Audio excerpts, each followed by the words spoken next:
estava a versão mais curta do Pajé Onça Hackeando a Bienal de São Paulo, era só focada na invasão da Bienal. E todo mundo achava assim, então o objetivo da ação foi ocupar a Bienal de São Paulo. E eu sempre tinha que repetir, não foi. A ideia não surgiu daí. A ideia era que o Pajé Onça chegasse em São Paulo, encontrasse todos esses monumentos e todas essas lembranças coloniais e fizesse alguma ação de pajelança nesses monumentos. Aqui no Ibirapuera, a primeira parada é no Monumento das Bandeiras, né? Depois passa por um pedaço do Parque Ibirapuera e passa pela estátua do Pedro Álvares de Cabral, que na época estava cercada. Depois vai para a Oca do Ibirapuera, depois para o Man, e aí finalmente entra na Bienal. Então essa versão do vídeo é para contar que a intenção era uma outra, né, e não exclusivamente a invasão da Bienal, contando uma história de que o Pajé Onça veio para entender esse mundo em transformação. Eu mudei o título também para esse rezo, para falar de que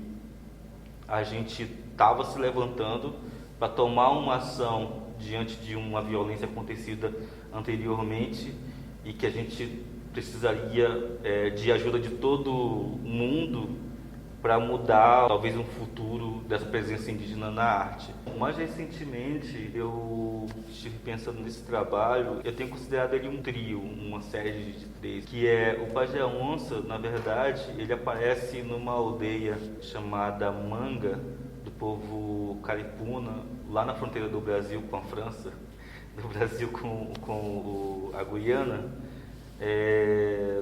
onde estava eu e outros indígenas, artistas da região, e foi ali que surgiu a ideia de trazer o Pajé Onça.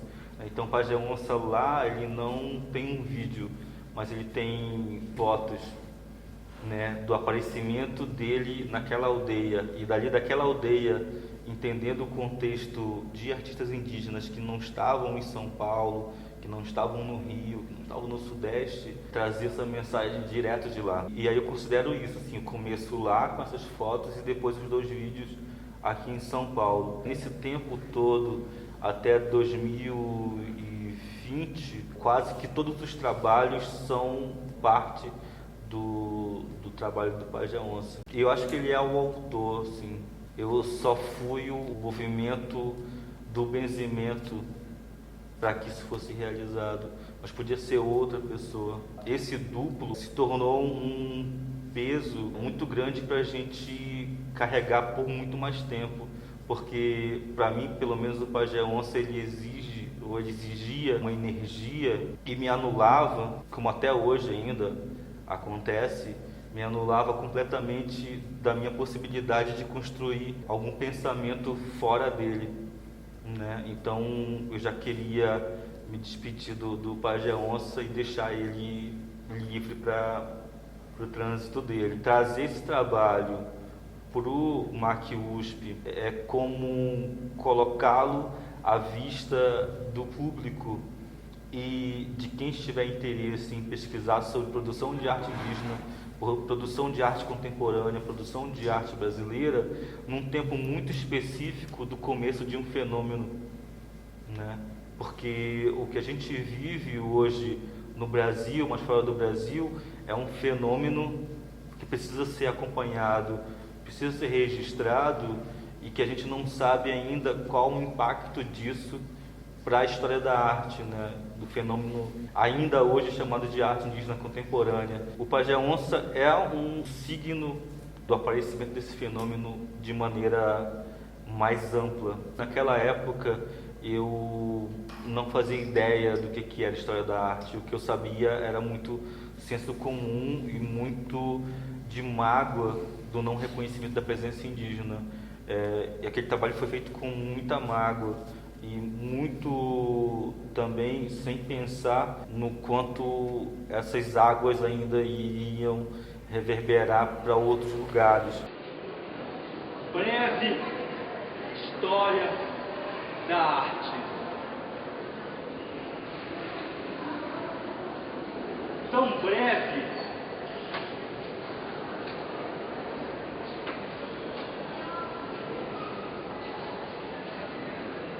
mas tão breve que não vejo a arte indígena. Breve história da arte.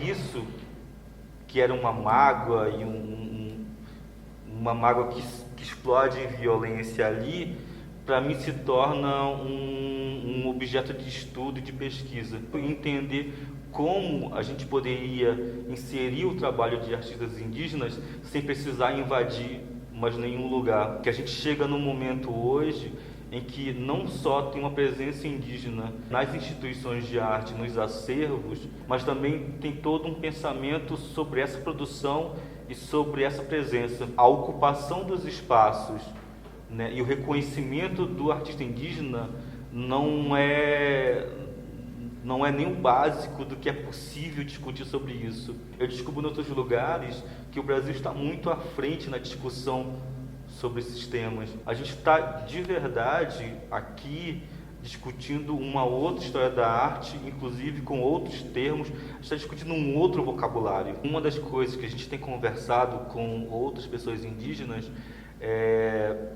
principalmente focar para além da produção de obra. A produção de obra é importante, porque é importante estar nas instituições, é importante porque a gente precisa pagar os boletos, já que a gente está vivendo na cidade, não na aldeia, mas a obra de arte cumpre esse papel muito específico, muito pequeno, na possibilidade que a gente tem. O Estado, com E maiúsculo, da arte, ele é centenário e muito sólido para que um grupo de pouca dezena de artistas indígenas consigam mudar esse cenário. Então é preciso que uma das estratégias seja a produção de conhecimento, criar um certo legado que ultrapasse o mercado e depois, claro, redistribuir essas oportunidades com mais gente que se pareça com a gente. Mas ainda também não tenho resposta, acho que ninguém ainda tem resposta para qual estratégia pode funcionar. É uma presença muito recente, né? A gente está experimentando sabores muito novos assim para o nosso paladar, que a gente não está conseguindo ainda nem entender que sabores são esses, muito menos como digerir todas essas coisas.